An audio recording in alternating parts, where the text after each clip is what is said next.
Comme l'a si bien dit le modérateur, je suis Olibilias Marie-Noël et au sein de de l'Association camerounaise d'éducation aux médias, il y a plusieurs pôles, parmi lequel la parentalité numérique, qui est dans ce pôle-là qui naît de la trop grande consommation qui a été observée des écrans au sein des ménages. Donc, c'est un pôle qui vise en quelque sorte à veiller à ce que l'éducation aux médias et à l'information soit une réalité au sein des familles, au regard donc des différents bouleversements que ces familles connaissent aujourd'hui.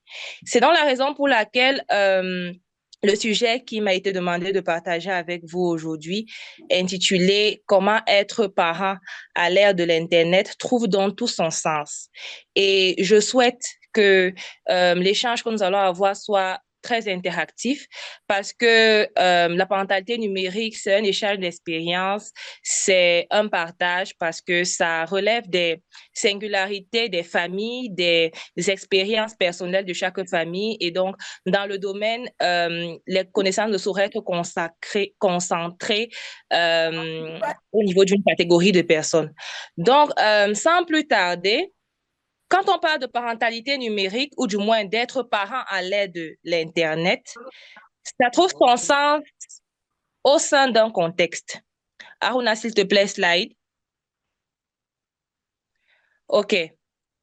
Ça trouve son sens au sein d'un contexte et c'est la raison pour laquelle je nous propose donc comme objectif de cet échange d'aujourd'hui de partager et de réfléchir autour des pratiques parentales parce que ces pratiques parentales aujourd'hui se trouvent mises en face d'un nouvel environnement sursaturé d'écrans.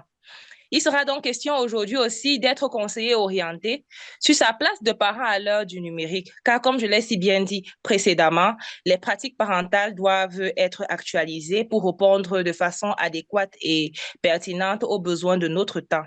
Et en second et dernier lieu, cet échange a pour objectif de permettre à ce qu'il y ait une culture commune qui sera mise en place pour que l'accompagnement parental réponde, comme je l'ai si bien dit, aux besoins de notre temps. Alors, très rapidement, pour revenir au niveau du contexte dont j'ai parlé brièvement tout à l'heure, slide. La parentalité numérique, donc, naît du fait qu'il y a beaucoup de problématiques aujourd'hui qui sont nées avec l'ère du numérique. La thématique de cet après-midi a mis en avant l'aspect Internet. Et nous savons que qui dit Internet dit cyberespace. Qui dit Internet dit nouvelle technologie de l'information et de la communication. Qui dit donc Internet dit ce nouvel environnement où on est producteur d'informations, où on est diffuseur d'informations et où on est aussi consommateur d'informations.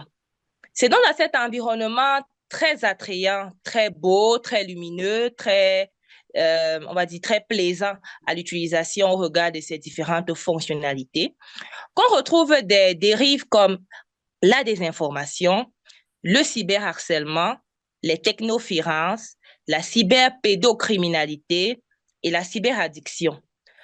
Nous faisons part de cette problématique parce que nous nous adressons principalement aux parents. Et lorsqu'on parle de désinformation, on veut tout simplement nous faire réaliser ici que nous avons des enfants qui ont généralement et nous-mêmes consommé des informations sans savoir qu'elles étaient fausses et les ont partagées avec leurs proches dans l'initiative de les informer ou quelque chose d'autre. Il y a aussi le cyberharcèlement. Comme vous l'avez si bien vu, nous avons des enfants aujourd'hui qui, c'est vrai, c'est passé sous silence, se suicident ou commencent à avoir des signes de dépression et bien d'autres, tout simplement parce qu'ils sont harcelés par leurs camarades. Et généralement, ce sont des attitudes qu'ils développent à l'insu de leurs parents parce qu'ils ne veulent pas qu'on réalise qu'ils ont eu à poser peut-être certains actes ou pas qui font en sorte qu'ils se prennent tous leurs camarades à dos. D'un autre côté, il y a ce qu'on appelle les technoférences. J'espère que l'image est assez claire pour vous. Vous verrez donc que nous sommes aujourd'hui dans un environnement où les parents, peut-être sans le savoir, sont très occupés par leurs nouvelles technologies et donc les enfants se retrouvent au milieu, surtout les enfants en bas âge, ceux qui n'ont pas encore la possibilité de les avoir. et sont en quelque sorte embrouillés par la nouvelle façon de fonctionner. On est tous présents de façon physique, mais absents de façon psychologique. D'un autre côté aussi, quand on fait allusion à ce contexte, on parle de la cyberaddiction, parce que comme je l'ai fait savoir dès l'entame de mon propos, les caractéristiques de ce nouvel environnement font en sorte qu'on se retrouve en train de les consommer de façon, on va dire, pas très, pas très réglementaire. Le temps qu'on y consacre est taxé de problématiques. C'est donc la raison pour laquelle, parvenu à un certain seuil, on pourra qualifier certains de nos actes comme ceux relevant de la cyberaddiction. Et d'un autre côté, toujours pour légitimer le contexte dans lequel on parle d'être parent à l'aide du numérique, on parlera donc de la cyberpédocriminalité, qui est dans cette nouvelle forme de criminalité exercée avec comme sujet les enfants, on parle de pédo, et où les données personnelles des enfants sont recueillies par des sites criminels pour alimenter, par exemple, des sites pornographiques ou tout simplement pour alimenter des sites de kidnapping et j'en passe. Donc, voilà quelques-unes des problématiques qu'on retrouve aujourd'hui à l'ère du numérique. Et ces problématiques ne sont donc pas les seules.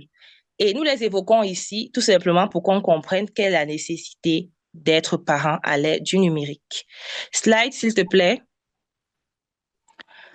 Toujours dans le même état d'esprit, vu qu'on ne pourra pas tous les citer, il y a aussi comme contexte qui légitime cette nouvelle vision parentale, les problèmes de cyberviolence, les problèmes de cybersexisme, les problèmes de cyberpornographie, les troubles de la construction de l'identité numérique et les problèmes de revenge porn.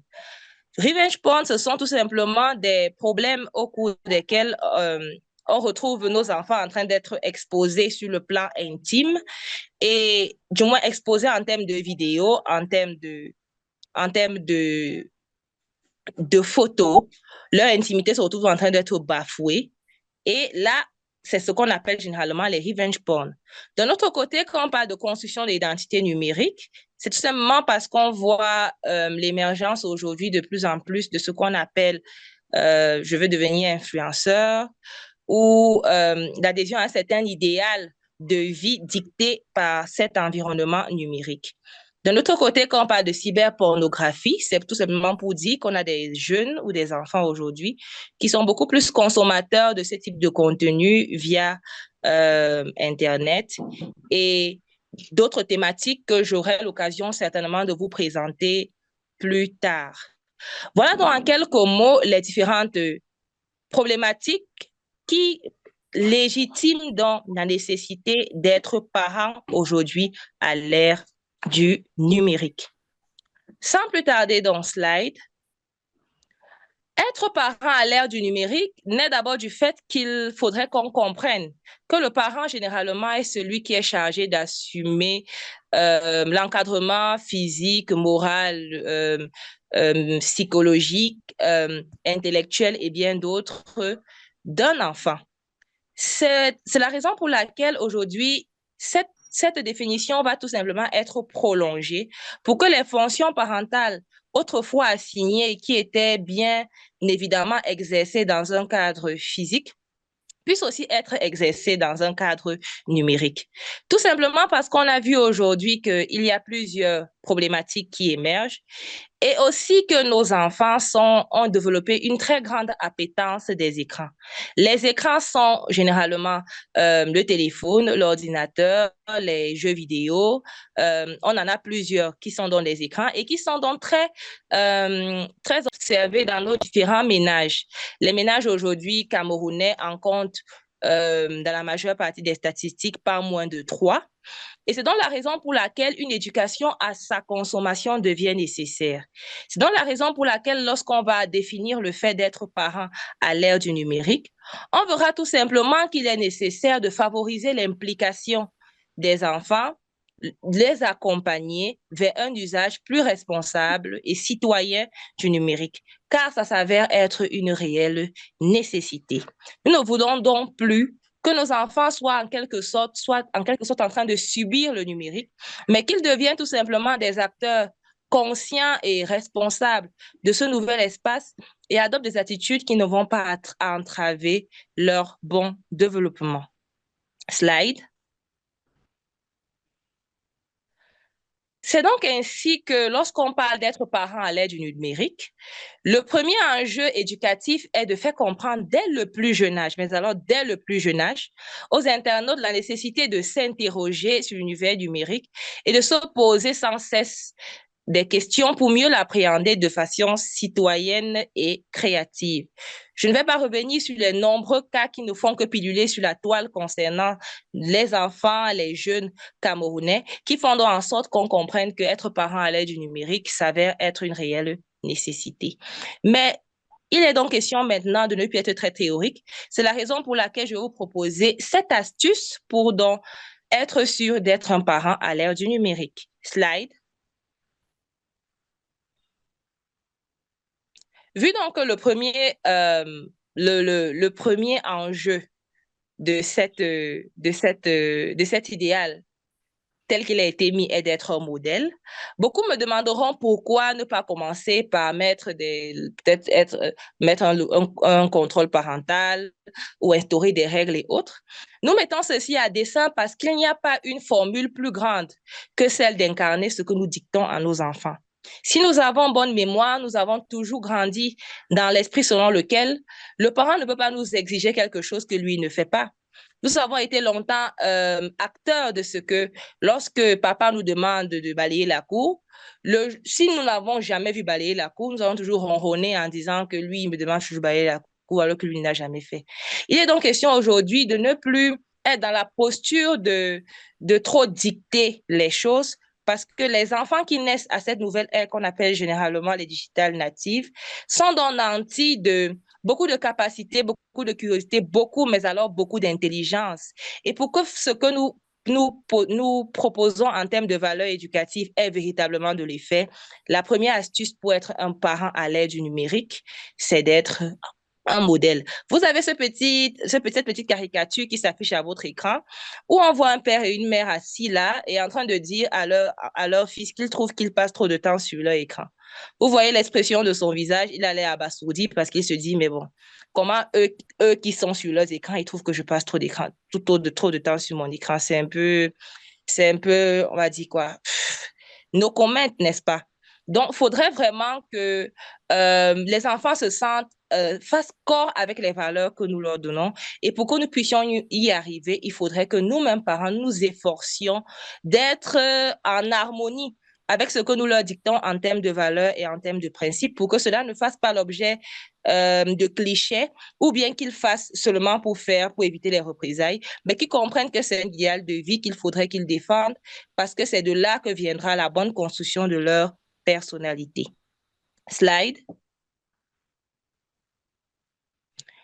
En deuxième position, donc, on pourrait dire que pour être parent à l'aide du numérique, il faudrait aussi penser à considérer l'âge et la maturité de l'enfant pour adapter l'usage.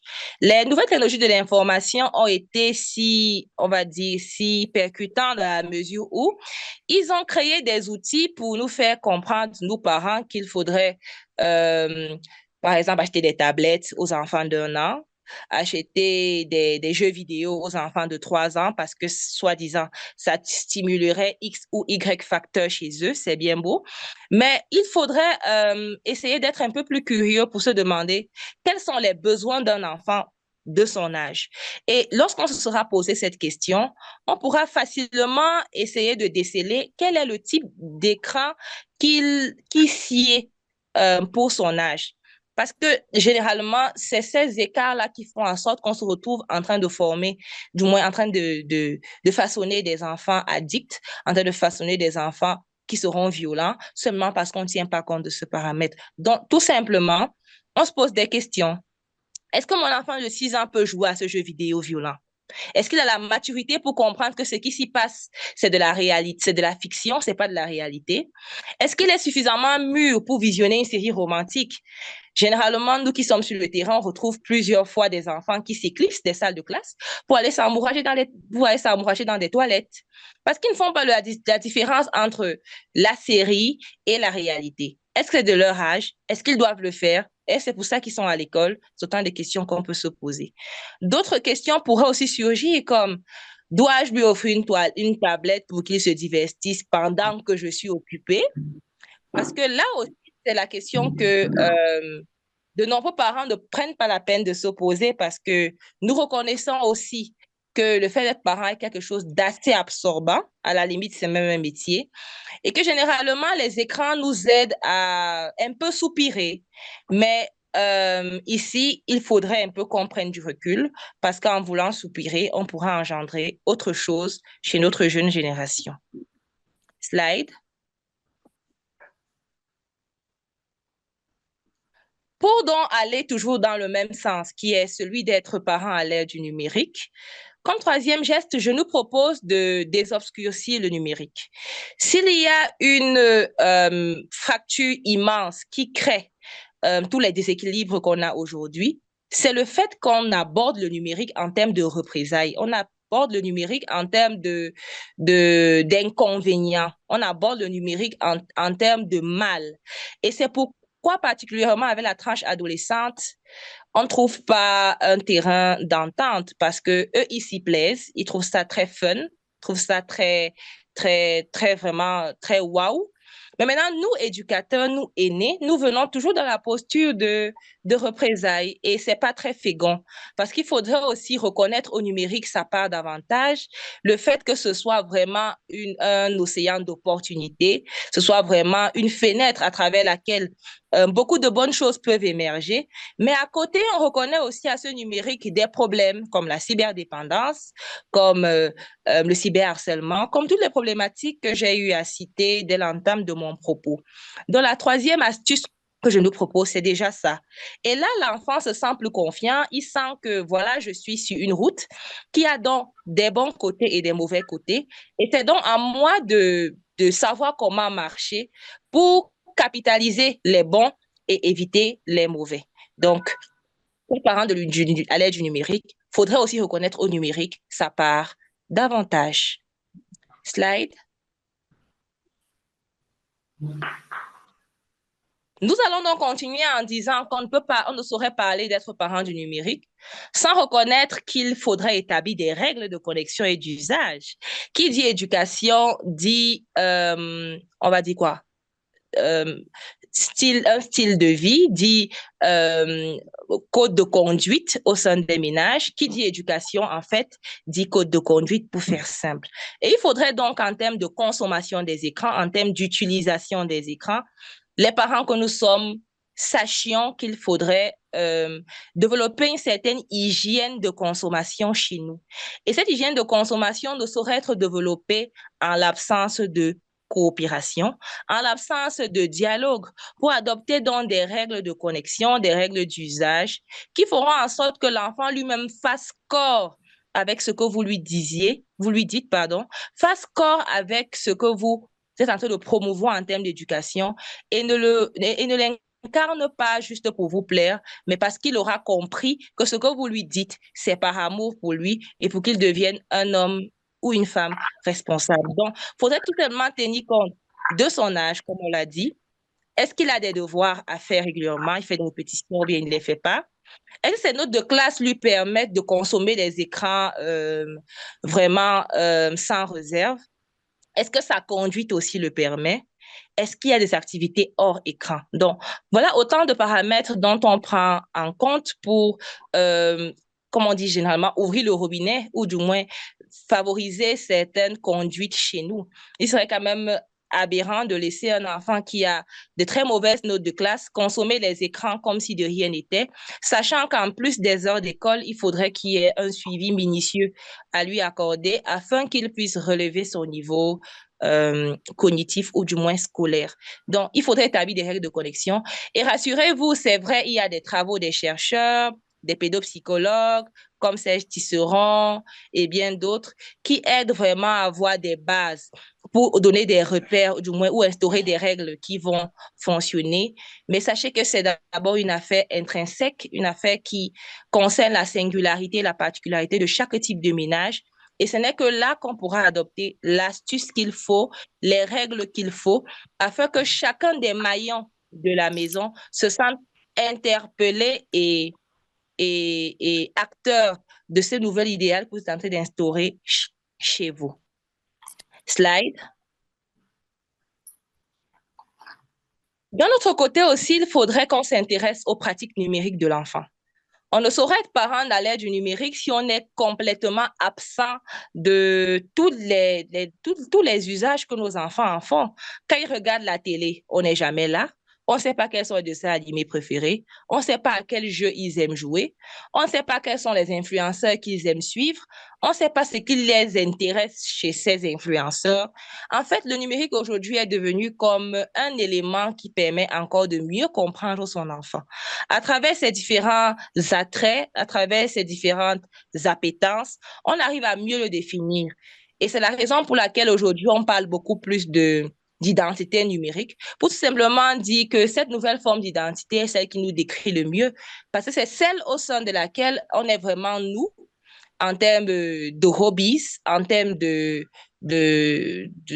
vraiment d'attrait, d'intérêt et tout ça. Et il faudrait donc que le parent s'y intéresse pour tout simplement pouvoir donc prévenir les possibles dangers qui se trouvent dans l'environnement numérique et aussi encadrer les usages qui en sont faits afin que comme on l'a si bien dit, ces derniers soient productifs. Slide. Nous arrivons déjà au terme de ces petits gestes que je nous propose. Ensemble, nous en discuterons. Nous avons donc comme cinquième geste, pardon, apprécier les activités hors numérique.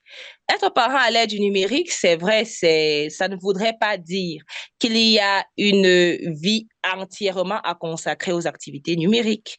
Nous avons été plus jeunes, nous avons été enfants. Nous reconnaissons aujourd'hui quelle a été la contribution de la célèbre cuisine à l'aide de la boue pour les jeunes dames, pour les dames qui sont avec moi. On a toutes cuisiné avec la boue. On a fabriqué des mets que nous seuls nous connaissions, nous pouvions nommer. Comme garçons, nous avons fabriqué des roues des voitures.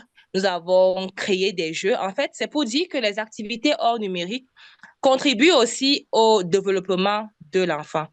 En termes de croissance, en termes de bon développement, il serait important aussi de valoriser les activités hors numérique. Il est certes vrai, l'environnement ou l'écosystème dans lequel nous vivons est déjà devenu très, très nucléarisé et de telle sorte on se sente pas très à l'aise de laisser les enfants jouer comme cela, mais il faudrait qu'on se souvienne que les activités hors écran, lorsqu'ils sont valorisés, par exemple, en jouant à un puzzle, en jouant au mot croisé, permettent de développer chez nos enfants l'imaginaire, la créativité, cette intelligence dont on voudrait qu'ils soient vraiment porteurs.